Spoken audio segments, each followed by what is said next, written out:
Here's what to say to a landlord to get their permission to Airbnb their property. I've personally used this script to get over 10 Airbnb properties in less than 1 year.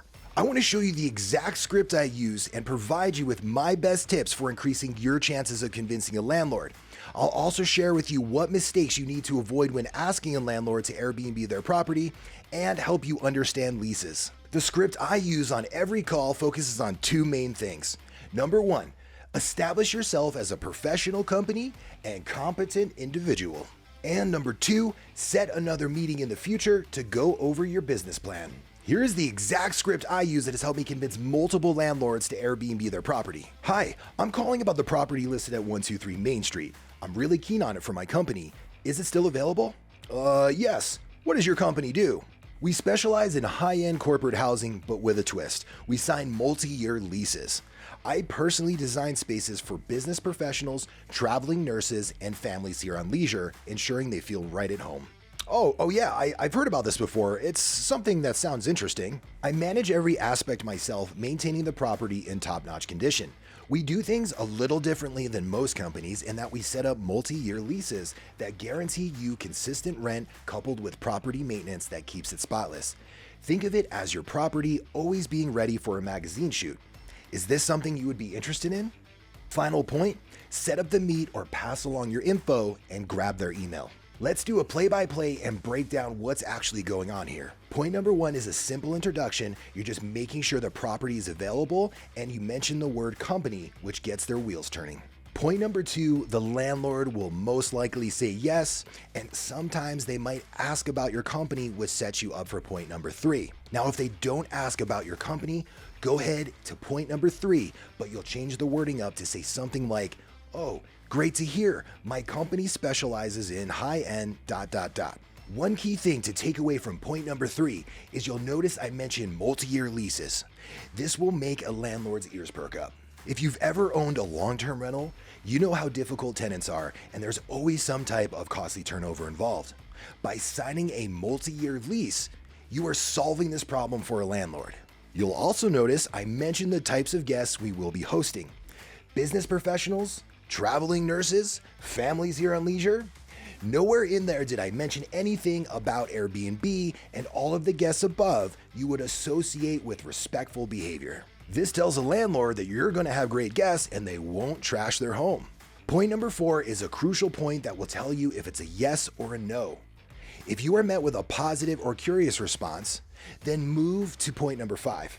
If you're met with resistance, it's probably not worth your time, and you should move to end the call. Don't waste your time trying to convince anyone who is closed-minded. Point number five, if you are met with a yes or curious response in point number four, go ahead and dive a little deeper into the value you bring to the table. You'll mention multi-year lease again and point out the fact that you are basically paying them to be their property manager. At this point, you have them interested, and now it's time to try instead of future time to meet and pass along your company information. Point number six, you'll grab their email to set up a future date to meet at the house or set up a virtual presentation for your business. One key thing you're doing here is getting their email so you can further convince them that you're a real company by passing along your brand.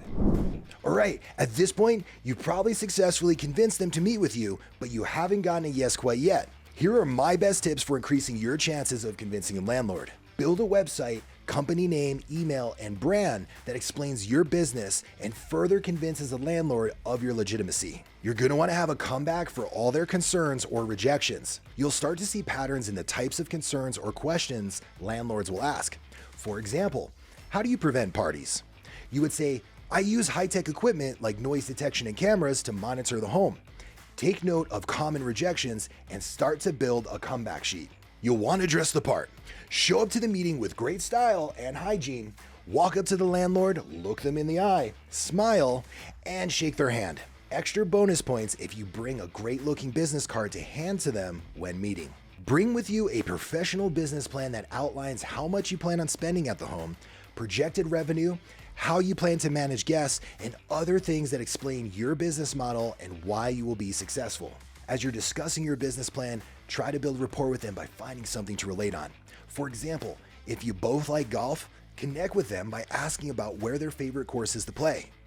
Before the meeting is finished, you may ask them about their timeline and follow up with an email a few days later.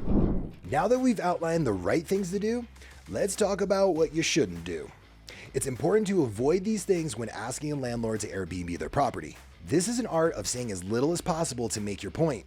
You don't want to try and oversell anything. At the end of the day, you are bringing a ton of value to the table by solving their problems. Don't mess this up by talking until you trap yourself in a corner that you can't get out of. Don't mention Airbnb. If asked if you will list on Airbnb, you will say that you don't limit yourself in any way to make profit for your business. Your preferred way of making money is through direct bookings, since you don't have to pay service fees. Do not mention this is your first one or something you've never done before. If it comes up, don't lie and tell them the truth. Reassure them that you've done your research and you're a competent individual. If this comes up, they might question you or your abilities. You can try to reassure them by demonstrating value in some way. For example, if this were to happen to me, I would mention that I have a bachelor's in computer science and a master's in software engineering, and that I mentored and studied with some of Denver's most prominent businessmen during my years of schooling. This shows that I can stick to something and won't quit when things get hard. It also shows that I have the ability to teach myself new things and that I mentored with some great people. You could, of course, always provide them with a reference. Now, the final part in convincing a landlord to Airbnb their property is showing them that you understand leases. You're going to need to focus on two main things: protecting yourself and negotiating so you profit more in the long run. You can make thousands of dollars just by doing this one thing. But the truth is, to pull off this one thing is a lot harder than it seems, so I made an entire video breaking it down and the things you need to do to focus on when negotiating your lease. So click on the video and we'll see you guys in the next one.